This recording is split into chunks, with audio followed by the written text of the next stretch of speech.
Que a vossa palavra, Senhor, me faça profeta do amor.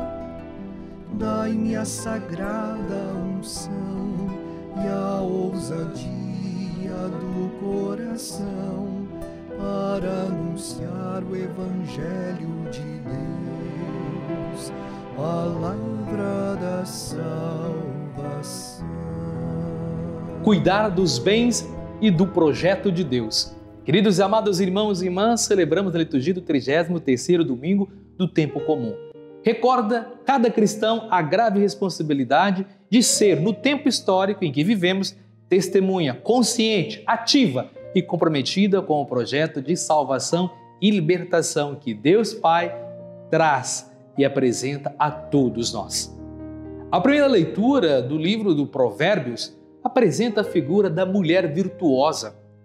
Alguns dos valores que asseguram a felicidade, o êxito, a realização, o sábio autor do texto propõe, sobretudo, os valores do trabalho, do compromisso, da generosidade, do temor de Deus.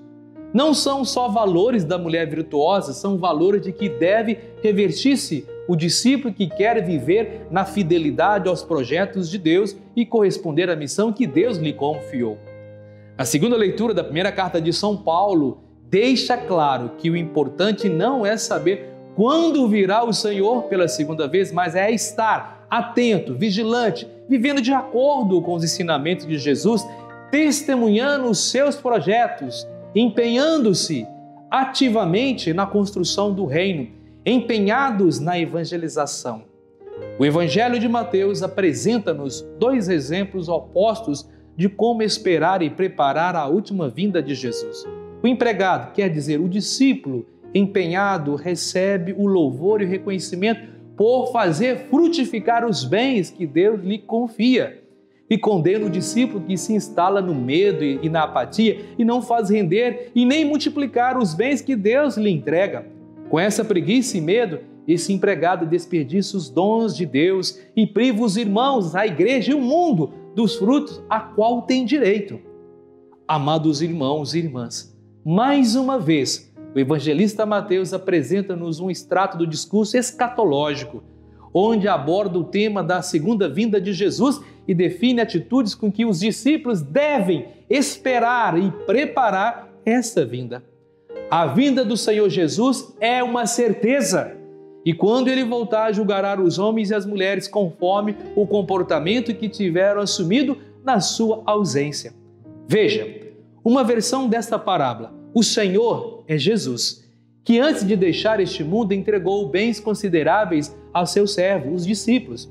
Os bens são os dons que Deus, através de Jesus, ofereceu aos homens e mulheres. A palavra de Deus, os valores do Evangelho, o amor que se faz serviço aos irmãos e que se dá até a morte, a partilha, o serviço, a misericórdia, a fraternidade, os carismas, ministérios que ajudam a construir a comunidade do reino. Os discípulos de Jesus são os depositários desses bens. Na perspectiva da nossa parábola, os bens que Jesus deixou aos seus discípulos têm de dar frutos. A parábola apresenta como modelos os dois servos que mexeram com os bens, que demonstraram interesse, que se preocuparam em não deixar parado os dons do Senhor, que fizeram investimentos, que não se acomodaram e nem se deixaram paralisar pela preguiça, pela rotina ou pelo medo. Por outro lado, a parábola condena veemente o servo que entregou intactos os bens que recebeu. Ele teve medo, preguiça e por isso não correu riscos, mas não só não tirou desses bens qualquer fruto, como também impediu que os bens do Senhor fossem criadores de vida nova. Através dessa parábola, Mateus exorta a sua comunidade no sentido de estar alerta e vigilantes, sem se deixar vencer pelo comodismo, pela preguiça ou pela rotina. O discípulo de Jesus não pode esperar o Senhor simplesmente de mãos vazias. Os discípulos de Jesus devem esperar o Senhor profundamente envolvidos e empenhados na evangelização das pessoas no mundo. Deve ocupar-se em distribuir a todos os homens e mulheres, seus irmãos, os bens de Deus, através da evangelização, na prática da fé, da esperança e da caridade. Convido a todos a compartilhar essa homilia com seus amigos e amigas nas redes sociais. Vamos juntos evangelizar. Inscreva em nossas redes sociais, ative o sininho de notificações, comente, compartilhe. Sejamos homens e mulheres do bem, comprometidos com o Evangelho de nosso Senhor Jesus Cristo. E que Deus nos proteja e abençoe sempre. Ele que é Pai, Filho e Espírito Santo. Amém.